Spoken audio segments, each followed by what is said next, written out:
আছি, আগে থেকে চেষ্টা না করে অপরের ওপর নির্ভর হয়ে থাকে। যেমন ধরুন কোনো একটা কাজ করতে বলা হলো, ধরুন আমি একা পারবো না, তুই করে দে না, তুই কাজটা তুই করে দে না। আরে ভাই আগে চেষ্টা তো করি, আগে চেষ্টা করতে হবে যে আমি পারি কিনা দেখি। সব সময় না নিজের পায়ে দাঁড়াবার চেষ্টা করতে হবে আমাদের। হ্যাঁ বন্ধু, যখন কারোর হাত ধরে উপরে ওঠার চেষ্টা করবেন তখন দেখবেন একটা সময় আপনি এতটাই তার উপর নির্ভর হয়ে পড়বেন, আর সে যখন হাতটা ছেড়ে দেবে দুম করে নিচে পড়বেন।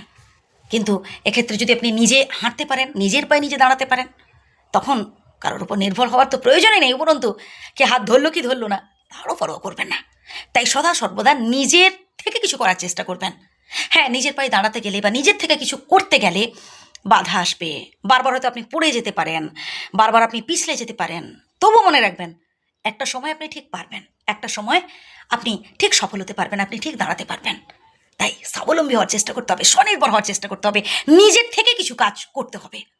কথাগুলো শুনতে হয়তো অনেকের বোর বোর ফিল হতে পারে, কিছু করার নেই ভাই। আমি চাই আপনার জীবনে নতুন কিছু পরিবর্তন আসুক। আমি চাই যে আপনি এমন কিছু শুনুন এই ভিডিও থেকে যাতে যাতে আপনার উপকার হয়, যাতে আপনার মঙ্গল হয়। তাই কে আমরা অনেকে হা হুতাশ করি, হয়তো আমি কোনো একটা বিজনেস শুরু করেছি, আমি অপরের উপর নির্ভর হয়ে আছি, ধুর আমাকে কেউ সাহায্য করলো না, বন্ধু বান্ধব আমার পাশে তো কেউ নেই, আমার একার দ্বারা কি হয় নাকি, এইভাবে আমরা নিজেদেরকে বোঝাই। কিন্তু এটা একদমই ঠিক নয়। আপনার একার দ্বারাই হবে, আপনি একাই পারবেন, অপরের ওপর নয়, নিজের ওপর দোষ দিন। নিজের থেকে খুঁতগুলো বের করার চেষ্টা করুন যে আসলে কী কী কারণে আপনি পারলেন না, আপনার মধ্যে এমন কী কী ত্রুটি ছিল যাতে করে আপনি ব্যবসায় লস হলো, কি হয়তো কোনো কাজ করতে গিয়ে আপনি হেরে গেলেন।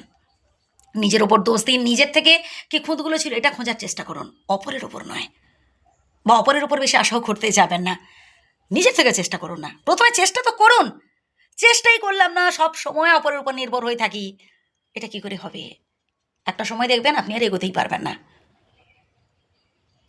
বুঝলেন? দেখুন, কেউ যখন আপনাকে সাহায্য করবে তার কাছে অনুগত হয়ে থাকতে হয়, নাম্বার 1।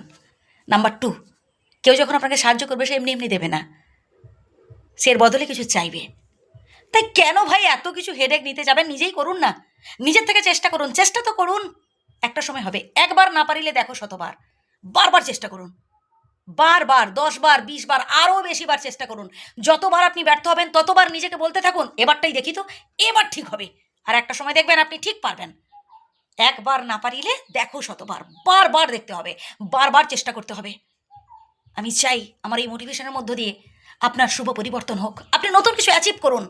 স্মার্ট হওয়ার চেষ্টা করতে হবে, মনটাকে স্ট্রং রাখুন। ভালো থাকবেন।